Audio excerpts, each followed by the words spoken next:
Hello there, this is Michael Mirdad, and I welcome you to our Friday Night Spiritual Insights with Michael Mirdad. And I guess I want to start actually just by thanking all of you who have been students of mine for 10, 20, 30 years, 40 years, whatever it's been for you.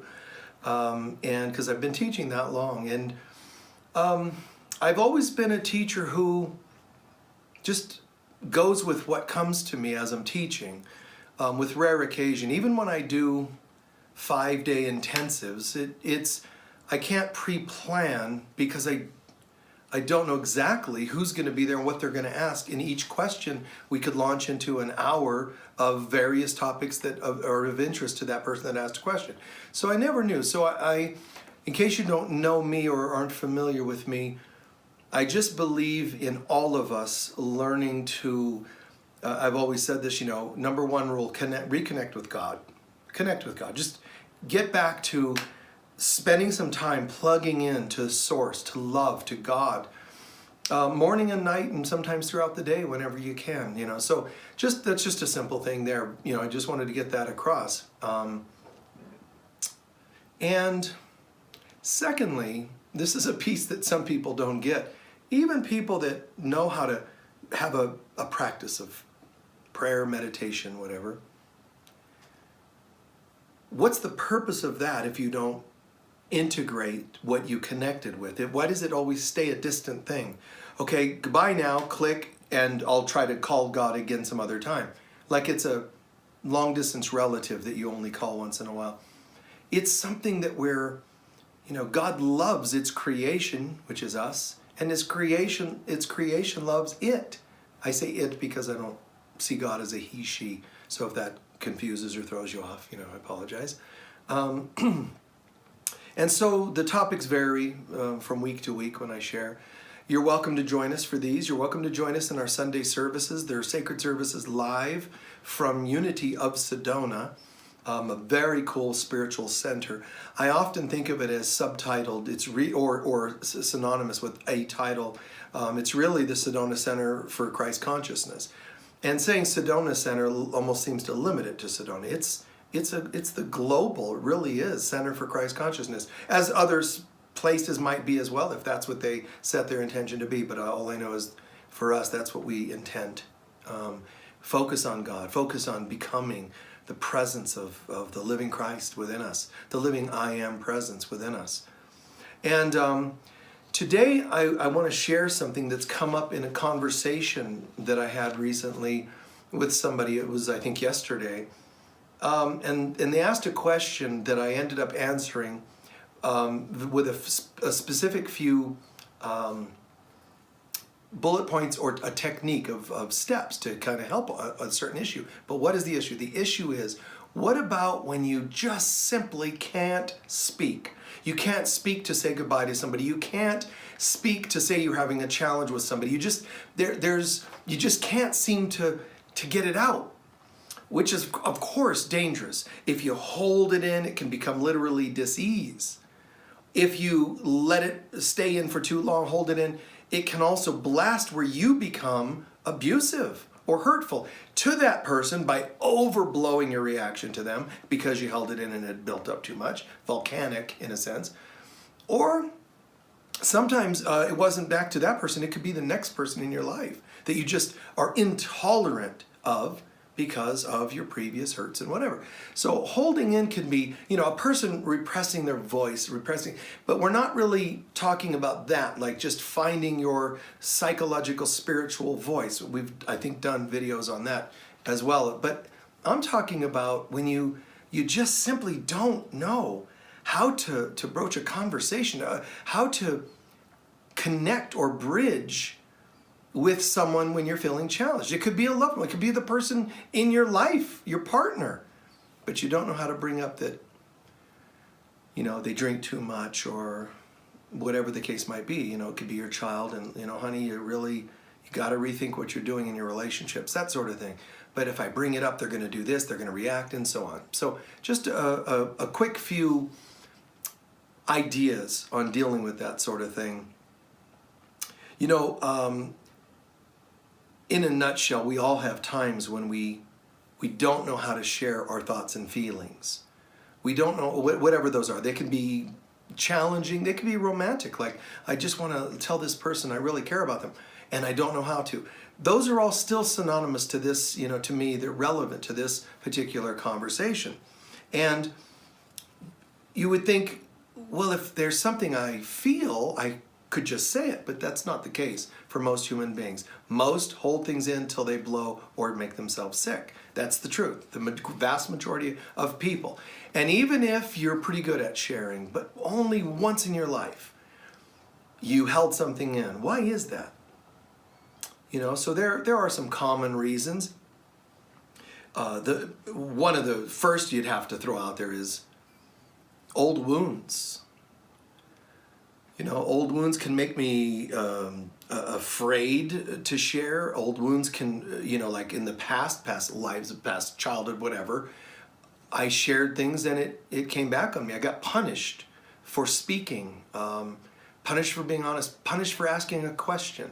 So old wounds are clearly a part of it, however far back those wounds go. They could go a day ago, and it can still wound you. A lot of clients of mine, I do spiritual consultations, and a lot of clients of mine have talked about, it could be recently even, where they shared something with somebody who then turned and used it back on them, like really harshly. It could be a confidence or a thing that might have felt shameful at one time, and they share with somebody, they share it, and the person just tells them they're disgusting or they're whatever it is, shames them, or so that makes us go, okay, never do that again, so that's the wounding related to these things. And and then there's believing that our thoughts and feelings don't even have any value. God, we can actually think that my thoughts and feelings aren't valuable anyway. You might not consciously think that, but try it out sometime, a little exercise. Just take a journal where you can just free flow write and say to yourself, I am hesitating to speak to so-and-so about such and such because, then write, my thoughts and feelings have no value. And then just start free flow writing.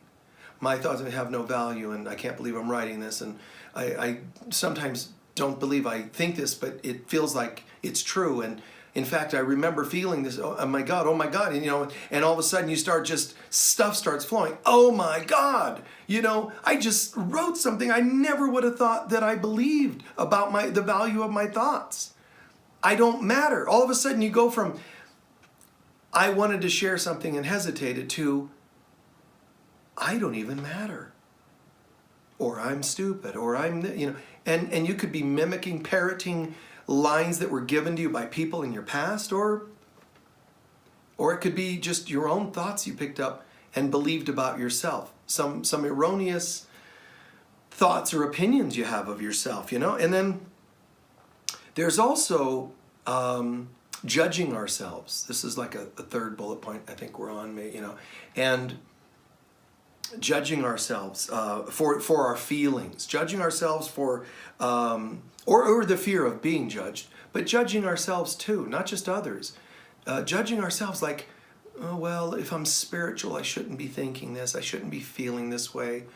I have done a lot of work with people with wounding around sexuality, and a lot of times, I've met people, very predominant communities that are what they call polyamorous, which, you could say is very open. Polyamorous would mean to love many. No, it's not authentic most of the time. And people that are really, truly looking for that kind of lifestyle, but end up involved with communities where it's a farce, end up getting wounded more than maybe anything else in their life. My point is that I've had some of those folks come to me and say, Michael, my partner wants me to be part of this type of community, but it doesn't feel right for me. It's not organic. It's not me. But, they'll leave me if I don't.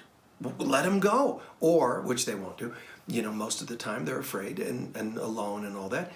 And then sometimes I've heard them say, well, I would leave, but they explained to me that it meant I was not evolved as much as them because I couldn't be so unconditionally loving. Some of these folks, it's past life harem kinds of things that they've done, orgiastic kinds of things, whether it was Rome or Greece or wherever, that it's just a party. Sometimes, lives as prostitutes, sometimes it's lives also, sometimes it's this life, and you're just a sex addict. So with all those criteria that I just named, all those bits of why some people enter these communities, it should be somewhat obvious why most of it could be just, set aside, not judged or hated, but just like, okay, it's not really that authentic. But what if you did want to experience something like that? Well, maybe sometime we'll do a talk just on something like that, polyamory. Nevertheless, being judged by others, as my example was, a person saying to me, they said I'm not evolved. Well, I'm sorry that a person would have such a lack of self-worth that they couldn't see through that. I mean, don't you remember people saying, take a smoke, a hit off this cigarette, or, learn to smoke and be part of us, or drugs, or I mean, you've heard of peer pressure since you were 5, So that's all that is. It's a game. Peer pressure comes from people that are not secure within themselves, trying to pressure other people to be like them so that they go, I am now established as a valuable entity because, look, they're like me. We must be a force to be reckoned with, a tribe, a community, and it's just messed up. That's not the point of the talk, so I'm not going to stay with that too long, other than saying, being judged, it can steer us in that direction. And then part of us also knows, why am I not wanting to talk to this person about this? Sometimes we know that the reason I'm not going to talk to them is because I know it's me. What's to talk about? I've had, lots of things in my life happen, and I'm over it seconds later. I don't go, well, I need to speak my heart. I need to share my feelings. No, I don't mean to make it sound like I'm overly criticizing or making fun of that type of person, but it is so ego-based. Typically, a person that's coming from that place, I need to be heard. Why? Why do you need anything? Well, my voice needs to be expressed. So what you're saying is you're wounded badly enough that you would like to compensate and, let this moment with me be a time when you get to come out. Great, no problem. Then say that. Say, I'm going to try and exercise here where I'd like to speak a little bit more. Then we can freely, with informed decision, choose to say, no, I'm not really in the space to be your anything from counselor to whipping post, depending on what they're sharing or venting, respectively. And you could also say, yes, I feel totally fine with that. I remember a gal who was just angry about some things, and she just wanted to vent, but she really had taken some time not to process and heal. She took some time to really get solid about her opinions of me. I think you're a this and a this and a this, like she wanted to really get that list clear, etched in stone so that she could, this is what you are, that kind of thing, which we've all had, I'm sure. But she did that, and I could hear the quivering in her voice as she was doing it. I'm like, so what's going on? Okay, so thank you for, sharing, and I'm sorry, you feel that way. And I said, come to think of it, if I was that, I probably would have hung up on you or yelled at you and retaliated, like reacted. She said, yeah, that's true. And I said, so, you might want to think about that. I said, but she shared her opinion, and here's the tricky part. I said, now, do you see that I didn't react and hurt and hate, and all that? Yeah, I do. I said, okay, now that's the first part, seeing it. Now you have to absorb it. Here's why. You have to absorb it.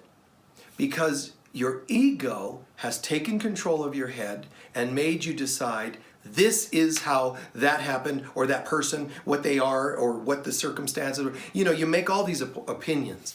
It's called judgment, but you make all these opinions. Now, whatever you judge comes back and goes, we're not like that at all. And you have to go, oh, geez, you have to own it. Because your ego head's going to say, don't let him off the hook. There's got to be another way you can kind of fly in under the radar and hit him again, you know, very tactical, aggressive, military kind of behavior, if you think about it, the ego.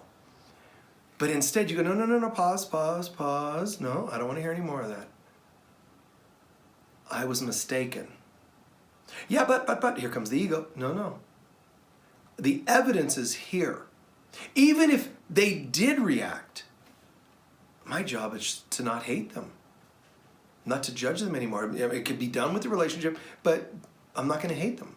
I'm not going to sit and perpetuate whatever I think of them.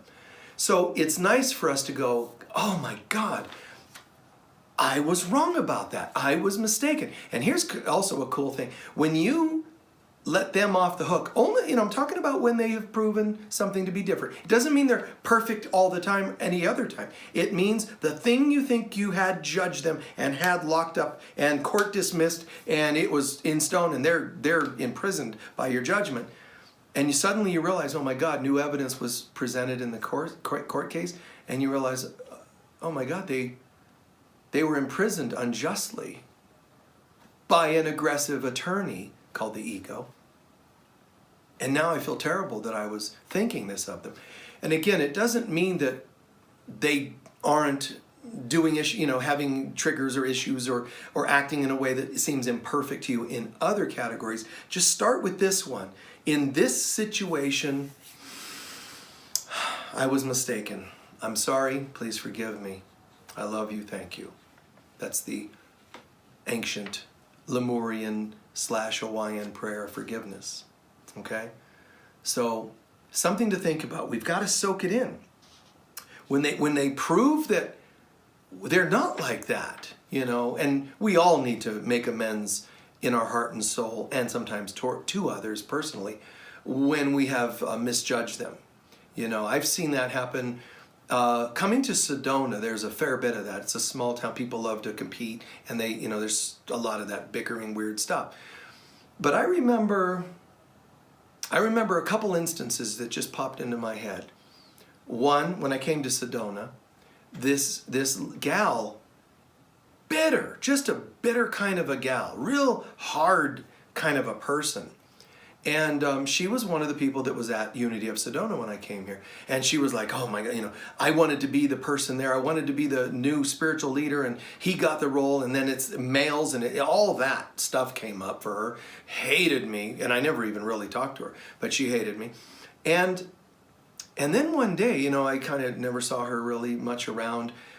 But one day I was invited to a birthday party, and it was a woman who was very old. And she really wanted Michael to come in. I didn't really know her. She's just an attendee at Unity, but she really wanted me there. So I went. Like the first time in my life I ever went to a, kind of a public thing like that, like a, whatever you would call that, a birthday party, but a public, where people from all around, are coming to this party. And people I didn't know. I'm used to being around, people that I knew, like at centers and so on. So I was invited. So I went. I did my time there. I hung out. I spent some time. I sang happy birthday. I did all that kind of stuff. Spent some time, did our stuff there. And then it was time to leave, so I left. When I was getting in my car, that woman walked by. Michael, Mirdad? I said, yeah, hi. Did you come to, yeah? Oh my God. I have to change my opinions of you. And it's like, and what am I supposed to go? Oh, I'm so honored. To me, it's like, what opinions? You don't even know me. How did you have them in the first place? But do you think that meant that woman went, I got it, I was mistaken, and starts attending Unity of Sedona, with a guy who got the job that she would like to have had? No, it never happened. I think she knows deep in her heart that I'm a good person, but she just can't get past that whole thing, male or competitor or whatever it was that triggered her. So we have to take a minute and go, wait, no, I was mistaken. Make the amends at least in here. Sometimes to the other person, it's valuable. But sometimes it's more hurtful to say, I used to hate you because I thought you were the biggest jerk on the planet, but I guess I was wrong. They're going to be a little taken aback by the fact that you're saying, I used to hate your guts, but now I'm okay with you. That can still seem a little harsh. I think your intentions might be good, but do the amends in your heart first. Allow the angels of your being and the angels of that being to have a nice powwow. Hey, guess what? What? We got over some of that hatred. Oh, great. Let them party. Let your consciousness and your soul party with that person's soul, so that it can be like, okay, the tension gone. Then approach them from a place of renewal, like respect, rather than telling them about what you used to feel towards them. Just talk about what you are feeling towards them. To me, that's a more evolved approach. So think about that as an option anyway, and hopefully you can make some notes or watch this again and think about where you can apply this, in your own life. The concept of I was wrong about this person also means, God, my ego's not really happy about that. My ego wanted me to hold on tenaciously towards my opinions, because that keeps it empowered. So I'm saying no to my ego when I go, guess what? This person wasn't the way I thought they were. They've proven my fears and judgments to be wrong. It's like a miracle, and it is one, but it's like a miracle. I'm taking this burden of judgment off of my heart and soul. So to me, it's just really, really beautiful. But if you're going to sit with somebody, I think you have to warn them.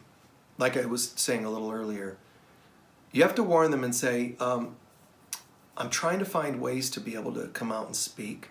So I'm going to go to this person and I'm going to say, hey, because I know you well enough, or we trust each other. If you're, brutal enemy of the person, it's not going to go well, obviously. But if there's enough trust and friendship to be able to say, hey, would you mind if I practiced an exercise where I'd like to just share, because it feels like some things may have gotten strange between us. Notice the casual wording.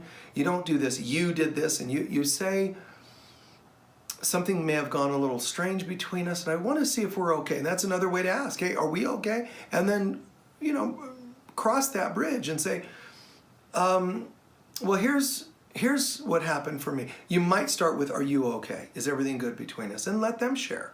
But when it comes to your time and you're feeling that hesitation, I have such a hard time speaking, here's the next technique. Not only say to yourself, I'm going to take time to sort of forewarn you. I want you to know that I might be a little clumsy with this, but whatever I say, I'm good with you, I love you, or whatever the wording might be right, but I'm good with you, and I feel good about us having a continued relationship, if we are going to have a continued one, or I'm open to us parting ways if that's what we need to do. Open that all up, but just say, my intentions are not at all about venting. Are we good with that? Yeah. When you say, I've already looked at what's going on for me, that really helps the person go, okay, you're approaching me, what the word is responsibly. I feel so much safer to hear you out when you have reassured me that you're sane, you're there, you're sane, you're grounded, you're responsible. I can totally hear you now. So consider that.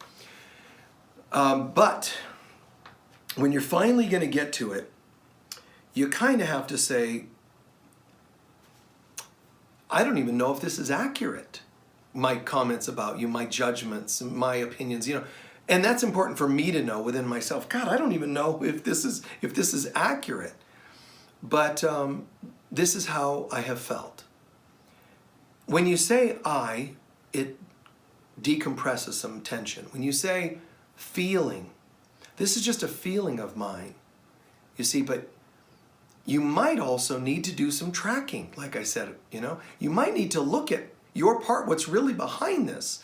So when you're wondering why you haven't been able to come out, I said the last bullet point to that was, it might be that you know that you haven't done your responsible work. So now that you are trying to cross that bridge, and then here's the next thing you can do. Once you've said, do you mind if I, share? And then I just can't. And you're stepping, and you're avoiding, and you're changing the subject. Just say, okay, can I start now? Sure.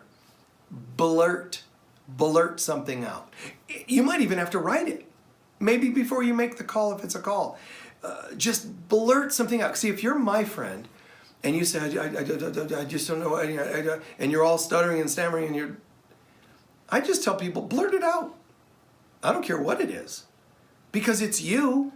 Why should I mind that you're saying, I just feel sad, I just feel angry, I feel like you don't like me. You hung up on me. Oh my God, what made you think? Well, you hung up. Oh, well, my phone went dead. And then they go, oh, and there you go back to, I need to absorb that I was mistaken. But that's just an example. Just blurt something out. I've asked people to do that, whether it was, I'm angry, I'm attracted to you, whatever.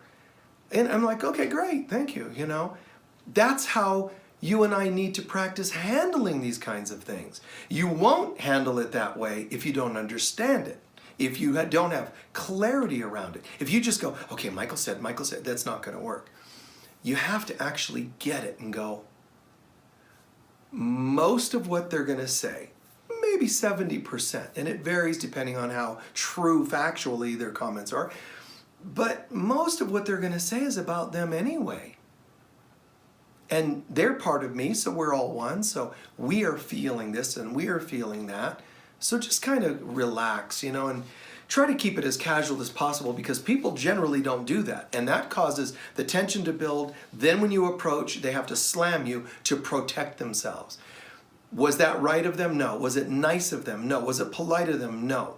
Did you have a part? Yes. You might have come into the conversation with already a preconceived or whatever, tension.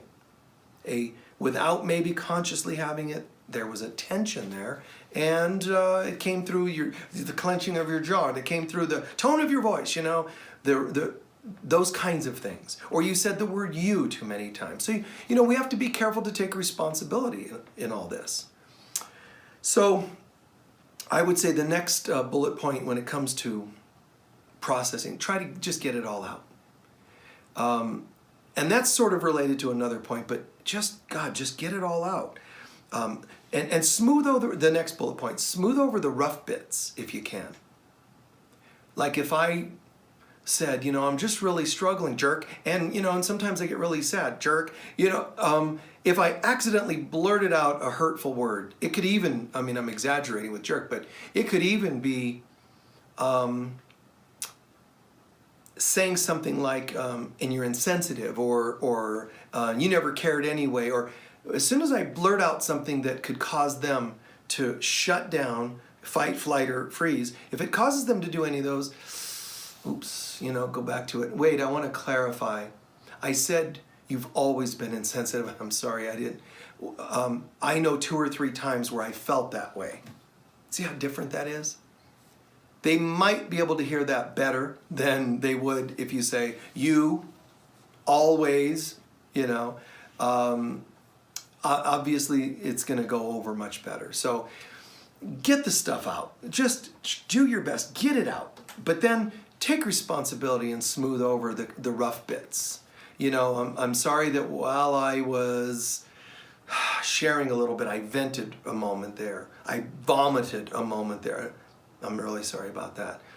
To me, I think that's very crucial. But it's also a sign of responsibility.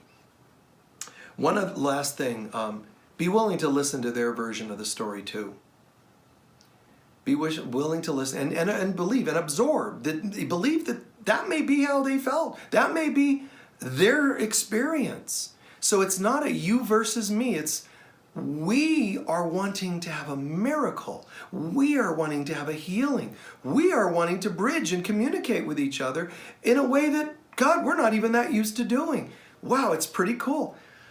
And if you say, well, I don't know that many people that I could do that with, start with a counselor, start with a sponsor.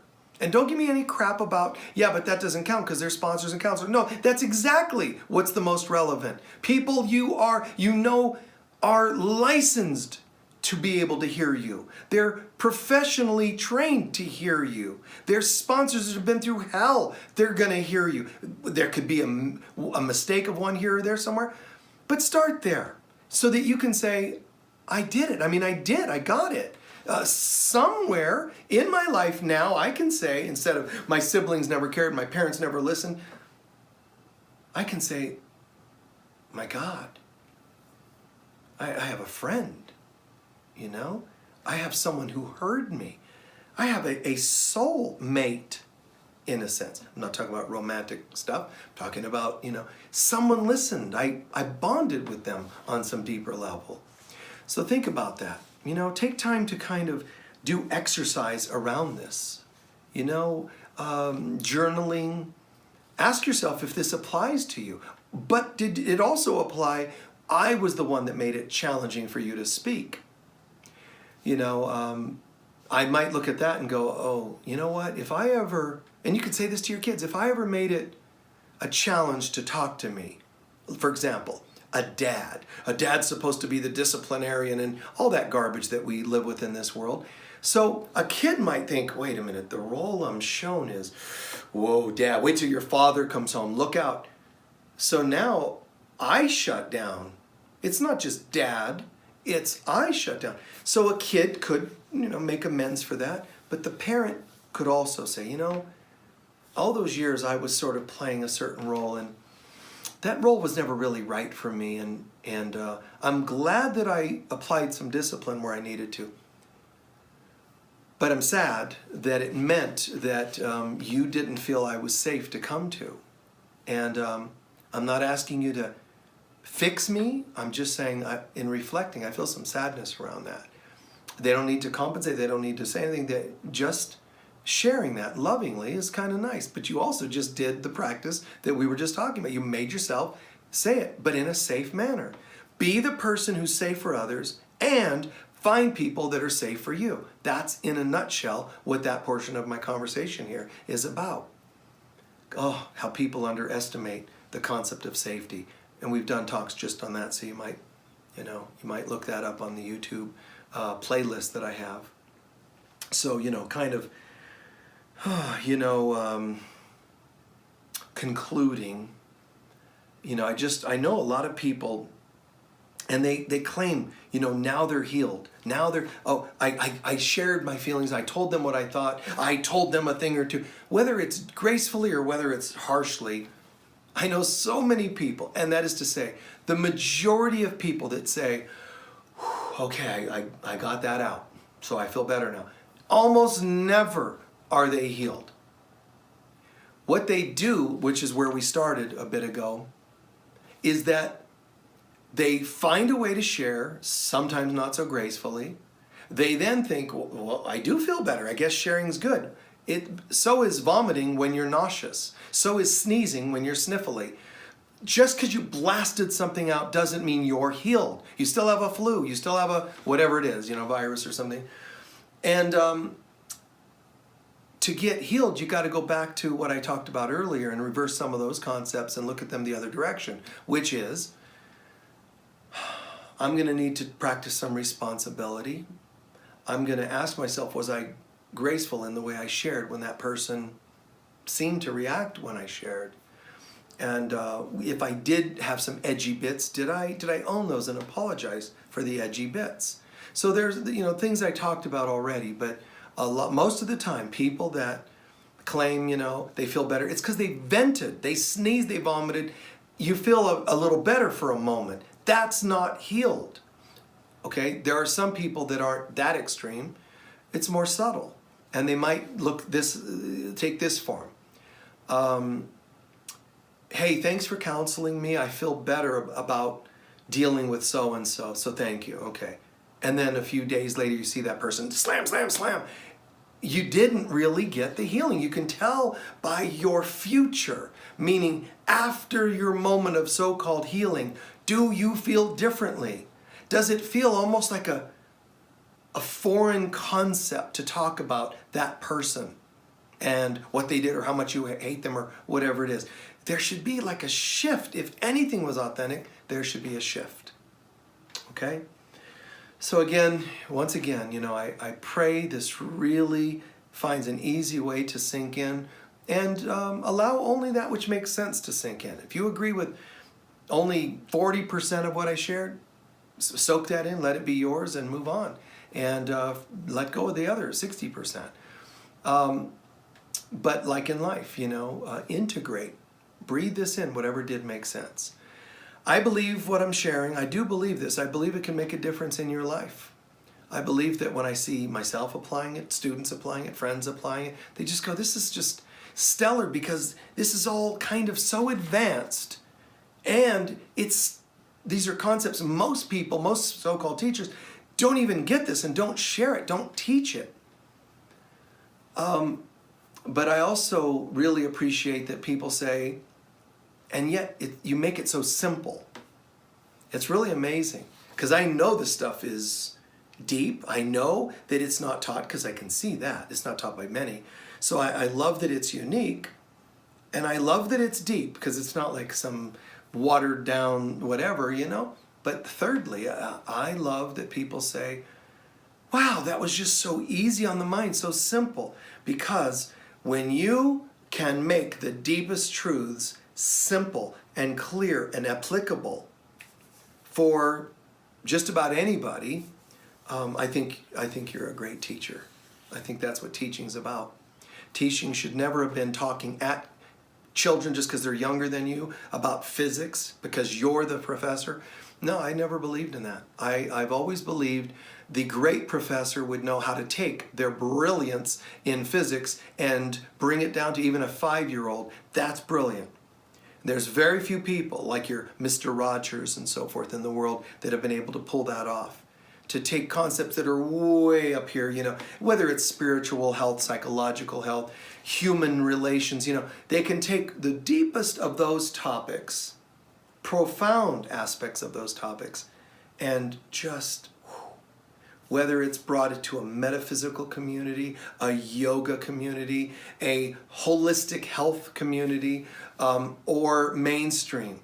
A great teacher should be able to navigate and massage the situation to bring the right precepts and concepts and details and bullet points to the right number of people so that God's children have learned again today.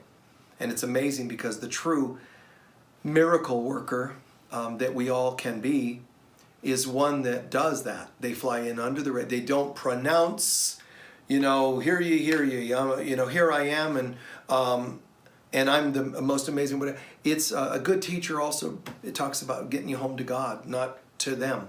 They direct you to God, not to themselves. So I really appreciate that so many of you really, I think, get that. All right. So God bless you and thank you for that. We'll see you soon. Bye-bye.